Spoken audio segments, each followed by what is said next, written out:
Hello friends. आज हम बात करते हैं प्रकृतिवाद की, जो दर्शन शास्त्र का एक दूसरा प्रमुख टॉपिक है। इससे पहले वाले वीडियो में हमने आदर्शवाद के बारे में बात की थी और ये देखा था कि आदर्शवादी विचारधारा क्या है और वो मुख्य रूप से किन बिंदुओं पर ध्यान आकर्षित करती है। आज हम बात कर रहे हैं प्रकृतिवाद की। तो आज का वीडियो प्रारंभ करते हैं। सबसे पहले हम बात करते हैं इसके परिचय के बारे में कि प्रकृतिवाद क्या है। तो प्रकृतिवाद दर्शन की वह विचारधारा है जो यह मानती है कि केवल प्रकृति ही सब कुछ है, इसके परे अथवा इसके बाद कुछ भी नहीं है। इसलिए मानव को प्रकृति की खोज करनी चाहिए जो केवल विज्ञान द्वारा ही हो सकती है। तो इस विचारधारा में यह माना गया है कि प्रकृति सर्वश्रेष्ठ है, सर्वोत्तम है और जितनी भी चीज़ें हैं वो सब प्रकृति के अधीन है। ना तो प्रकृति से पहले कुछ है और ना ही प्रकृति के बाद कुछ है। प्रकृति और पदार्थ, ये दो चीज़ें इन्होंने अपनी विचारधारा में मुख्य रूप से केंद्रित की हैं। और यह आदर्शवाद के बिल्कुल विपरीत है सिद्धांत, जो ये मानता है कि मन जो है वो प्रकृति या पदार्थ के अधीन है और ये विश्वास करता है कि अंतिम सत्ता भौतिक है, आध्यात्मिक नहीं। इससे पहले हमने जब वीडियो देखा था, इससे पहले वाला आदर्शवाद का, तो उसमें हमने आध्यात्मिक मूल्यों की बात की थी कि सत्यम शिवम सुंदरम जो आध्यात्मिक मूल्य हैं उनका पालन करता है आदर्शवाद। साथ ही साथ ईश्वर के अस्तित्व में विश्वास करता है। और यहाँ जब हम प्रकृतिवाद की बात करते हैं तो हम ये देखते हैं कि ये ईश्वर में विश्वास नहीं करता, ना ही ये अंतिम सत्ता आध्यात्मिक मानता है। यह अंतिम सत्ता भौतिक मानता है और भौतिक होने के नाते हर पदार्थ को, हर वस्तु को या हर पदार्थ को ये प्रकृति के अधीन मानता है। यहाँ तक कि मन को भी प्रकृति के अधीन माना गया है। प्रकृतिवाद के प्रमुख समर्थक की बात करें तो इसके प्रमुख समर्थक हैं अरस्तु, Comte, Hobbes, Bacon, Darwin, Lamarck, Huxley, Herbert Spencer और रूसो। ये कुछ प्रमुख दार्शनिक हैं जो प्रकृतिवाद के समर्थक हैं। अब एक परिभाषा देखते हैं तो जे.एस. रॉस की जो परिभाषा है, उन्होंने ये कहा कि प्रकृतिवाद एक ऐसा शब्द है जिसका संबंध शिक्षा संबंधी सिद्धांतों में उन प्रणालियों के प्रयोग के लिए किया जाता है जो स्कूलों और पुस्तकों पर आधारित होने के बजाय शिक्षार्थी के वास्तविक जीवन को क्रियात्मक रूप से प्रभावित करने का प्रयास करती हैं। अर्थात उन्होंने अपनी इस परिभाषा में ये बताने का प्रयास किया है कि स्कूल, पुस्तक या फिर जो भी शिक्षा प्रणालियां हैं वह सभी जो हैं वो प्रकृति के अनुसार ही निर्धारित की जाती हैं, ताकि जो बालक है उसके वास्तविक जीवन को क्रियात्मक रूप से प्रभावित किया जा सके, वो प्रकृति के माध्यम से सीख सके। अब प्रकृतिवाद के प्रमुख रूप देखते हैं तो मुख्य रूप से प्रकृतिवाद को 3 रूपों में बांटा गया है: पदार्थवादी प्रकृतिवाद, यंत्रवादी प्रकृतिवाद, जैविक प्रकृतिवाद। पदार्थवादी प्रकृतिवाद जो है यह प्रकृतिवाद पदार्थ, जगत या प्रकृति का अध्ययन करता है और यह बात मानव और उसके अनुभव संबंधी तथ्यों की व्याख्या पदार्थ, जगह व प्रकृति के नियमों के अनुसार करता है।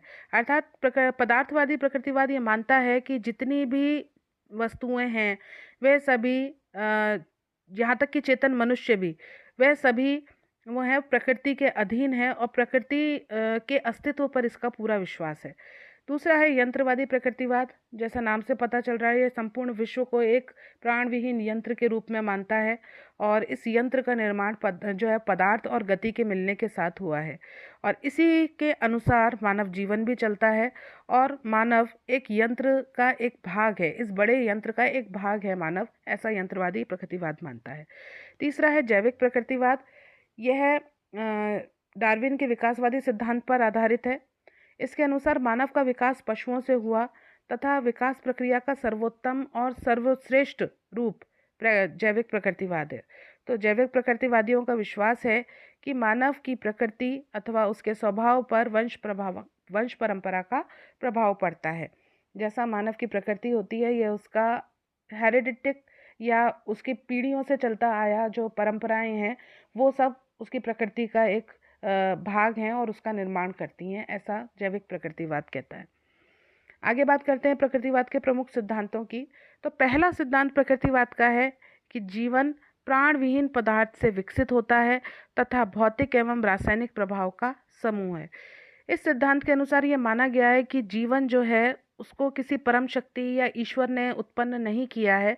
आत्मा के अस्तित्व पर विश्वास नहीं करते। ये जीवन को एक प्राणविहीन पदार्थ से उत्पन्न एक तत्व मानते हैं, और जब वो प्राणविहीन पदार्थ से उत्पन्न होता है ये तत्व, फिर संसार में आने के बाद उस प्रकृति की भौतिक और रासायनिक क्रियाएं होती हैं और उसके बाद वो अस्तित्व में आता है। ऐसा प्रकृतिवाद का प्रमुख सिद्धांत माना गया है। दूसरा है, मनुष्य की समस्त शक्तियां उसकी प्रकृति के अनुसार सीमित हैं। मनुष्य के अंदर अपार क्षमताएं हैं, लेकिन वो क्षमताएं भी प्रकृति के अनुसार नियंत्रित की जाती हैं। प्रकृति उन पर अपना नियंत्रण रखती है और अंतिम सत्ता के रूप में उसको स्थापित करने में अपना प्रयास करती है। तीसरा मुख्य सिद्धांत बताता है कि मनुष्य अपनी प्रकृति के अनुसार पृथ्वी का उच्चतम पशु है, अतः उसके जीवन का सार पाशविकता है, ना कि आध्यात्मिकता। यहाँ इसने आदर्शवाद पर बिल्कुल विरोध करते हुए ये बात कही कि मनुष्य जो है वो सर्वश्रेष्ठ है, लेकिन वह एक सर्वश्रेष्ठ पशु है, और जब वो है ही सर्वश्रेष्ठ पशु तो उसके जीवन का सार पाशविकता है, आध्यात्मिकता का गुण उसके अंदर नहीं है, और इस प्रकार ये आदर्शवाद का विरोध करता हुआ यहाँ दिखाई देता है। अगला जो सिद्धांत है वो बात करता है वर्तमान जीवन ही वास्तविक जीवन है, इसके पश्चात कोई अन्य जीवन अथवा कोई दूसरी दुनिया नहीं है, अतः मनुष्य को अपने वर्तमान जीवन को सुखी बनाना चाहिए। जैसा कि आदर्शवाद में पहले कहा गया था कि ये आत्मा के अस्तित्व को स्वीकार करता है, परमात्मा के अस्तित्व को स्वीकार करता है, और ये मानता है कि जो मृत्यु या मोक्ष है वो परम लक्ष्य है जीवन का। इसके विपरीत आदर्शवाद वर्तमान में विश्वास रखता है, जीवन की वास्तविकता को स्वीकार करता है और वर्तमान जीवन को महत्वपूर्ण मानता है।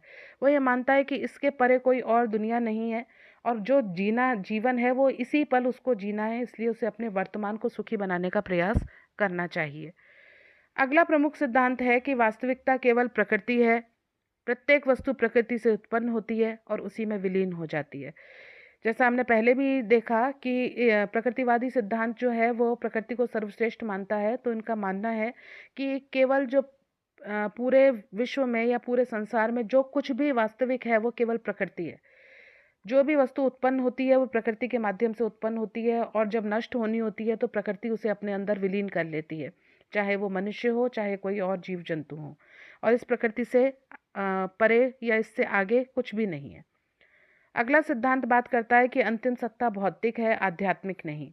ईश्वर, अंतरात्मा, मन, परलोक, इच्छा की स्वतंत्रता, नैतिक प्रवृत्तियां, प्रार्थना, ये सब भ्रम है।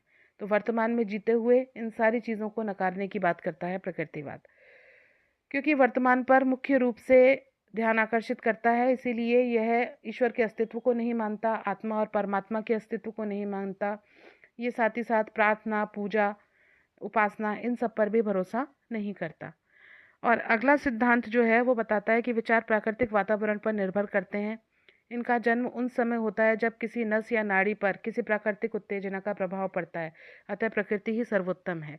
हमने इससे पहले जब आदर्शवाद पढ़ा था तो उसमें देखा था कि उसमें माना गया है कि मनुष्य के जो सत्यम शिवम सुंदरम आध्यात्मिक मूल्य हैं उनके अनुसार ही व्यक्तित्व का निर्माण होता है, और विचार दिमाग में या मस्तिष्क में उत्पन्न होते हैं, और जैसे विचार होते हैं वैसा व्यक्तित्व बनता है।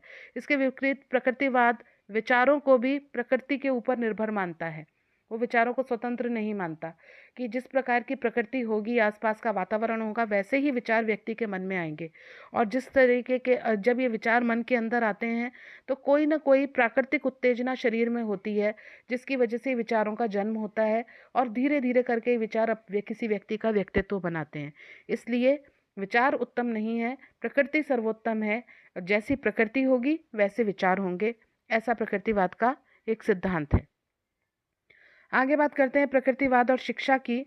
तो प्रकृतिवादी शिक्षा का अर्थ ऐसी शिक्षा व्यवस्था से है जिससे बालक अपनी प्रकृति के अनुसार विकसित होता रहे। यद्यपि प्रकृतिवादी आंदोलन को शिक्षा के क्षेत्र प्रारंभ करने का श्रेय बेटन और कॉमेनियस को है, परंतु रूसो ने इस आंदोलन को चरम पर पहुंचाया। ये ऐसी शिक्षा की बात करते हैं कि प्रकृति में बालक को खुला छोड़ दिया जाए, प्रकृति उसे अपने अनुसार अपने जैसा उसको बनाना है वो प्रकृति उसको अपने आप बना लेगी, वैसे संसाधन उसे उपलब्ध होते चले जाएंगे। इस सिद्धांत की या प्रकृतिवाद की को शिक्षा में लाने का जो शुरुआत थी वो तो बेटन और कॉमेनियस ने की, लेकिन इसको आगे बढ़ाने का जो काम था वो रूसो ने किया, इसलिए रूसो का प्रकृतिवादी सिद्धांत अधिक माना जाता है। इसके अनुसार शिक्षा के केंद्र में बालक होता है। प्रकृतिवादियों का मानना है कि बालक शिक्षा के लिए नहीं वरन शिक्षा बालक के लिए है। इनके अनुसार जो बालक है उसको वो प्रकृति से अपने आप शिक्षा को ग्रहण करता है, तो शिक्षा बालक के लिए होती है, बालक शिक्षा के लिए नहीं है। रूसो ने भी जब इस बात पर अपने विचार रखे तो रूसो ने कहा कि प्रकृतिवादी शिक्षा के क्षेत्र में जब इनका जो बात करते हैं तो प्रमुख स्थान उन्होंने बालक का माना, न शिक्षक का, न स्कूल का, न पुस्तक का, न अध्ययन की वस्तु का, न या किसी और वस्तु का। इन्होंने बालक को केंद्र में रखते हुए माना कि बालक के चारों तरफ ये सारी चीज़ें घूमती हैं और शिक्षक, स्कूल, पुस्तक या अध्ययन की कोई वस्तु, विषय वस्तु, किताबें, ये सारी चीज़ें जो हैं वो गौड़ हो जाती हैं। प्रमुख जो है प्रकृति में बालक का स्थान है, क्योंकि बालक को जो विकास करना है वो उसी प्रकृति में रहते हुए करना है। बाकी सब उसे सहयोग कर सकते हैं, लेकिन विकास उसे स्वयं करना होगा। आगे बात करते हैं प्रकृतिवादी शिक्षा की विशेषताएं। तो पहली विशेषता है इसकी प्रकृति की ओर लौटो। प्रकृति की ओर लौटो जो सिद्धांत है वो ये बताता है कि प्रकृति सर्वोत्तम आप बताई गई है इसमें। और जैसे शिक्षा के 3 साधन है, प्रकृति, मनुष्य और वस्तु, तो इन्होंने प्रकृति को सबसे ऊंचा स्थान दिया है। इसलिए प्रकृतिवादी शिक्षा की पहली विशेषता है प्रकृति की ओर लौटो। प्रकृतिवादियों के अनुसार बालक की महान शिक्षिका केवल प्रकृति है, इसलिए बालक को उसकी प्रकृति के अनुसार विकसित होने के लिए प्राकृतिक वातावरण में खुला छोड़ देना चाहिए। प्रकृति उसे अपने अनुसार ढाल लेगी। दूसरा जो सिद्धांत है वो है, इन्होंने पुस्तकीय ज्ञान का विरोध किया है, क्योंकि प्रकृतिवाद की दूसरी विशेषता यही है कि वो पुस्तकों का विरोध करता है। प्रचलित जो शिक्षा है उसमें बालक को ग्रीक और लैटिन भाषाओं की पुस्तकों को बलपूर्वक रटकर ज्ञानी बनने का प्रयास किया जाता था उस समय जब जो चलती थी। प्रकृतिवाद ने इस पुस्तकीय ज्ञान का विरोध किया और बालक के जीवन को क्रियाशील रूप से प्रभावित करके उसके स्वाभाविक विकास पर बल दिया। तीसरा जो इसकी विशेषता है वो है प्रगतिवादी शिक्षा, यानी जो प्रकृतिवादी शिक्षा की तीसरी विशेषता है उसका प्रगतिशील होना। प्रचलित जो शिक्षा थी पहले उसमें बालक को बालक नहीं समझकर एक छोटा प्रौढ़ के रूप में माना जाता था, इसलिए शिक्षक बालक के मस्तिष्क में अधिक से अधिक ज्ञान ठूंसने की कोशिश करता था, बलपूर्वक सिखाने की, रटाकर किसी वस्तु को याद कराने की कोशिश करता था, क्योंकि उसको बच्चे की जो मूल प्रवृत्ति है उसको माना ही नहीं गया था। प्रकृतिवादी शिक्षा बालक को एक गतिशील प्राणी मानती है, गत्यात्मक प्राणी मानती है, जिसका निरंतर विकास होता रहता है। और इसकी 4 अवस्थाएं होती हैं, शैशव अवस्था, बाल्यावस्था, किशोर अवस्था, प्रौढ़ अवस्था। इन चारों स्थितियों में से प्रत्येक स्थिति की अलग अलग विशेषता है और प्रकृतिवादियों ने इस बात पर बल दिया कि बालक की शिक्षा व्यवस्था इन स्थितियों को ध्यान में रखते हुए ही होनी चाहिए। अगला जो विशेषता है प्रकृतिवाद की वो है बालक की केंद्रीय स्थिति। बालक को मुख्य स्थान दिया गया है प्रकृतिवाद के अंदर और उनका विश्वास है कि बालक शिक्षा के लिए नहीं वरन शिक्षा बालक के लिए है। इसलिए प्रकृतिवाद के अनुसार शिक्षा की व्यवस्था इस प्रकार होनी चाहिए कि बालक अपनी प्रकृति अर्थात अपनी जन्मजात शक्तियों, रुचियों, अपने रुझानों, अपनी योग्यता, अपनी क्षमता के अनुसार अपनी इच्छा से विभिन्न क्रियाओं में भाग ले सके, उन्हें सीख सके और बिना किसी मार्गदर्शन के स्वयं ही विकसित हो सके, अपना विकास स्वयं कर सके।